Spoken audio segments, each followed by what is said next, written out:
tardes, trayéndote una cápsula más de la palabra de Dios. Vamos con la cápsula número 127. El tema es: mi poder se manifiesta en tu debilidad. Y para esto vamos a ver la segunda carta a los Corintios del apóstol Pablo. Y mira lo que escribe en el capítulo 12, versos del 7 al 10. Dice: y para que la grandeza de las revelaciones no me exaltase desmedidamente, me fue dado un aguijón en mi carne, un mensajero de Satanás que me abofeté para que no me enaltezca sobremanera. Aquí vemos que realmente el apóstol Pablo había recibido tantas revelaciones del Señor, obviamente en el aspecto sobrenatural, ¿verdad? De lo que venía, de lo que tenía que hacer. Le fueron dadas muchas revelaciones. Entonces, para que su ego no se enalteciera y para que él no se creyera, ¿verdad?, que sabía mucho, le fue dado un pequeño aguijón en la carne, o sea, un dolor. No se sabe específicamente qué dolor era ni en dónde era, en qué parte de su cuerpo, pero le fue dado eso para que él siempre estuviera clamando al Señor y siempre aprendiera a depender de Él.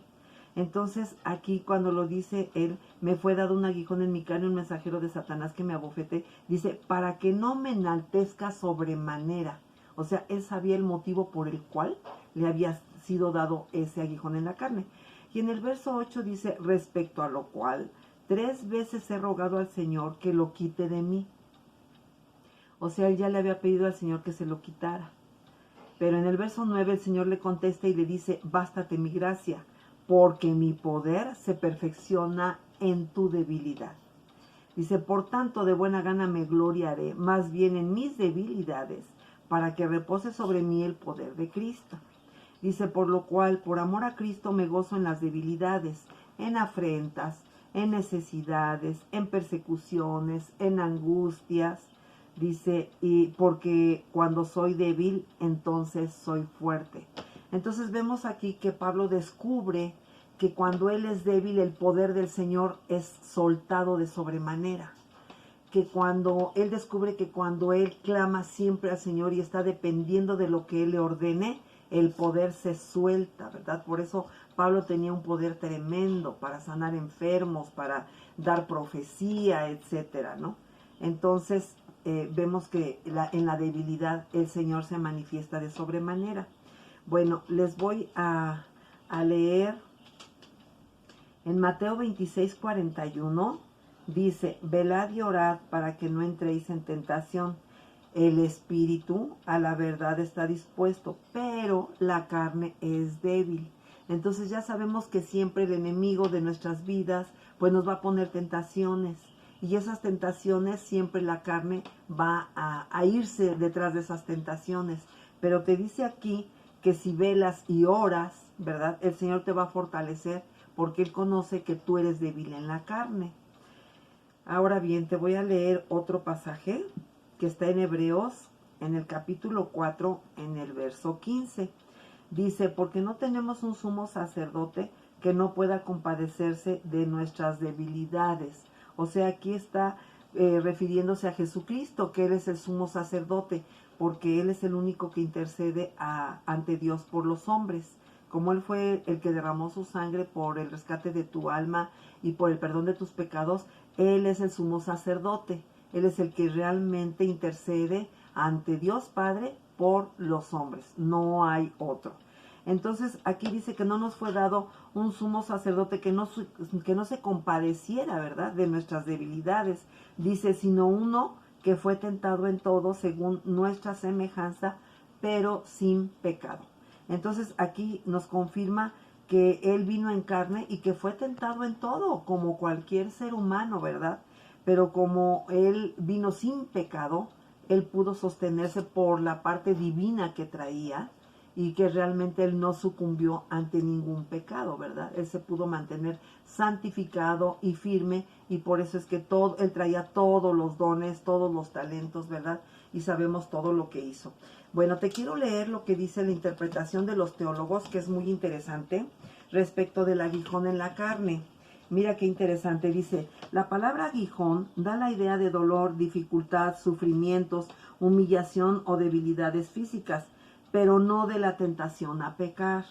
Dice, a pesar de los muchos esfuerzos de los eruditos por identificarla, no se ha determinado qué era exactamente el aguijón en la carne que sufría Pablo, de modo que quienes tengan cualquier aguijón puedan fácilmente aplicarse la lección espiritual de este pasaje. Dice, el aguijón de Pablo se atribuye a la actividad demoníaca, permitida pero controlada por Dios. Ojo, ¿el Señor puede mandar un demonio a atormentar a alguien? Sí, pero hasta donde Él diga y hasta donde Él lo permita. El demonio no puede traspasar los límites de la ordenanza de Dios. Está sujeto a lo que Dios le permita hacer. Entonces dice aquí, controlada por Dios, dice, al mismo tiempo se le dio este aguijón a Pablo para evitar que se volviera presumido a causa de las revelaciones que había recibido. Entonces vemos cómo el Señor tenía cuidado de eso, ¿no? Se podía enaltecer, llenarse de orgullo, de soberbia, ¿no? Hoy solamente yo recibo revelaciones de Dios. Y para que no sucediera eso, lo mantuvo humilde. ¿Con qué? Con un dolor en la carne. Entonces dice, el aguijón de Pablo lo hacía depender más de la gracia divina que de cualquier otra cosa. Entonces, fíjate, aquí dice, 3 veces he rogado al Señor. Dice, muchas veces cuando responde una oración sincera de modo negativo, porque el Señor le dijo que no, ¿verdad? Que no se lo quitaba, Dios concede algo mucho mejor. ¿Qué es lo que vemos aquí? Que realmente el Señor no le quiso conceder el ser sanado de ese aguijón en la carne, pero ¿qué le daba a cambio? Le daba revelaciones tremendas, ¿sí? Pablo vio y vivió en espíritu cosas que ningún otro hombre pudo haber vivido. Entonces, esa situación que pasaba con Pablo, pues el Señor lo tenía a raya. De esa manera lo mantenía humilde y dependiendo de Él siempre. Ahora yo te digo, ¿tienes algún aguijón en la carne actualmente que estés padeciendo? ¿Ya te has preguntado por qué es ese aguijón en la carne? ¿Por qué Dios permite que tú estés enfermo? ¿Por qué permite que todavía no sanes? Habla con Él, escudriñate, pídele perdón por tus pecados. Y Él hará, y Él cambiará, y Él te puede revelar por qué no has sido sanado o sanada. Siempre hay un propósito, siempre va a haber un propósito en tu vida por el cual padecemos alguna situación, pero debemos de pedirle al Señor que nos revele. Y realmente no decir por qué a mí, sino ¿para qué? ¿Para qué estás permitiendo que me pase esto? ¿Cuál es la enseñanza? ¿Qué es lo que tú quieres que yo aprenda? ¿Sí? Entonces, y ser humildes realmente. Y entonces Él va a hacer, Él te va a sanar o Él te va a revelar cosas del por qué no te ha sanado. En fin, hasta que nosotros lo podamos entender y comprender a profundidad. Bueno, pues te dejo con esta enseñanza y te voy a bendecir. Yahweh te bendiga y te guarde. Yahweh haga resplandecer su rostro sobre ti y tenga de ti misericordia.